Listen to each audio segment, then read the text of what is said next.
with iHeart. Do you plan to renew? You know what's so interesting about 2020? That it was COVID, right? And so being that it was COVID, like everybody that I reached out to said yes to the Black Effect Podcast Network, and that's why we were able to launch with 20 plus, 20 plus different podcasts. But that's crazy. You knew that. I was gonna say, how do you know this? So I don't think you answered my question. Yeah, we call that the weave. I learned. The bob and weave. Saw Donald Trump say that on Flagrant. The weave. Why not? I don't like to talk business. It's not the place to talk business. Yeah, Charlamagne straight up sidestepped the question about whether his contract is actually up. For anyone who missed it, Charlamagne locked in a deal with iHeart back in 2020. That agreement was reportedly a 5-year term, signed in December. So fast forward to December 2025, 5 years later, and he is asked about it, suddenly is dodge, dip, and deflect with no clear answer. Listen to this. He even looked at the crowd and the person asking like they were crazy for bringing it up, and that came off disrespectful. Hold up, because that question deserved an answer. How many times have we seen people get hit with questions they hate and still have to respond, or at least finesse their way through it? To me, the annoyed, irritated energy says negotiations might not be going the way he hoped. And then he dropped something else that caught my attention. He brought up how the Black Effect Network launched around 2020, right in the middle of the pandemic. Back then, everybody was rushing to sign. Checks were drying up everywhere. People genuinely didn't know where their next dollar was coming from. So independent podcasters, small shows, and big platforms starting new IPs were lining up saying, "I'm in." But Charlamagne made it clear that era is over now. Now, don't even get me started on how the need-to-know breakup connects to all of this. I know some of y'all are like, wait, need to know? Danny, what are we talking about? Well, Savan dropped a key detail that people overlooked. He explained that need to know was heavily reliant on DEI, diversity, equity, and inclusion, ad dollars. And once Trump got back into office, funding for those initiatives from companies like McDonald's disappeared.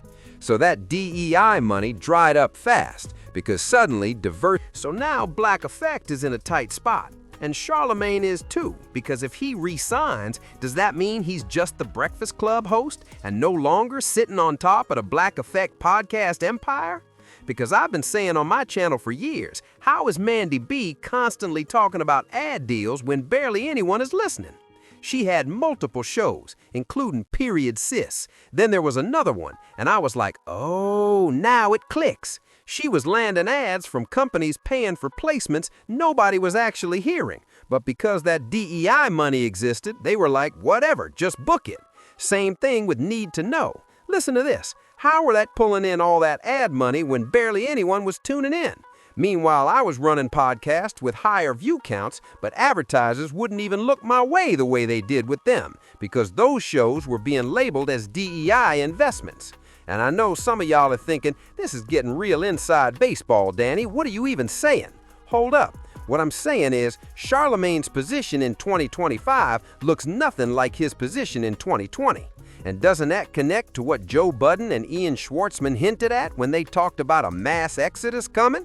Because a huge chunk of podcasters in this lane are directly tied to the Black Effect umbrella. Now, if Charlamagne were to stumble, and I'm not saying he will, I'm saying if Black Effect weakens, it can't keep propping up other podcasters like Mandy, and yeah, the other shows he launched, Lauren L. Rosa included. That whole lineup gets shaky fast. A lot of those shows would walk, because let's be real, most of them don't survive without companies throwing money at them for no clear ROI, which is exactly what DEI funding allowed. Now let me be clear, I'm not saying DEI initiatives were useless or unnecessary. I don't want that twisted at all. What I am saying is that there was a set budget that companies had to spend. And once that budget disappeared, the value of the Black Effect Network might have gotten clipped at the knees.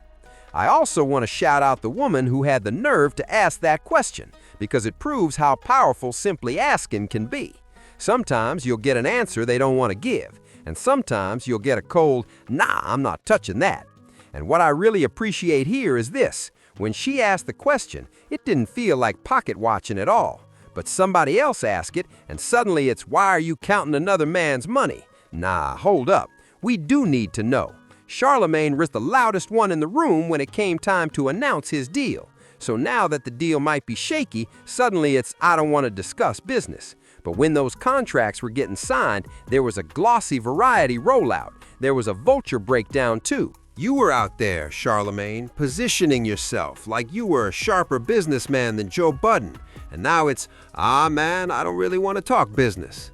Listen to this. You talk about everybody else's business. You said Joe Budden didn't know how to negotiate properly. So the real question is, do you know how to negotiate? Well, I guess we're about to find out, because now we're watching closely. Like T.I. said, Clifford Harris himself said, we can end the speculation, because today we're gonna see. And Mandy, yeah, Mandy, you might want to start paying attention. Mandy B, you were talking really spicy, talking about multi-million-dollar, six-figure situations, all that talk. Because if Charlamagne doesn't re-up that Black Effect deal, selective silence and selective viewership aren't gonna save you. You probably won't even have the option to play blind. So let me ask this plainly. Who's paying for the studio? Because that setup is coming straight out of iHeart. And trust me, we're watching. Yeah, we're watching. You were moving like you were the Bill Simmons of women's podcasting, but those numbers are looking really thin. And I only bring that up because she's the perfect case study for exactly what I've been saying. Time always tells the truth. Sooner or later, we all see who was really calling it right.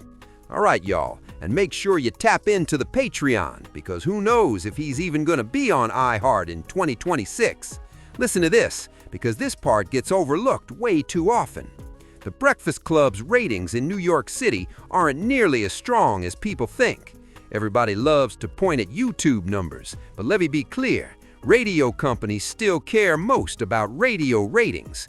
If you run the airwaves, but your YouTube is mid, you're still far more valuable to iHeart, because radio ratings drive ad dollars, and those ad dollars get scaled across every station in their network. So yeah, do that. Just last month, iHeart's Breakfast Club on Power 105 actually lost to Hot 97.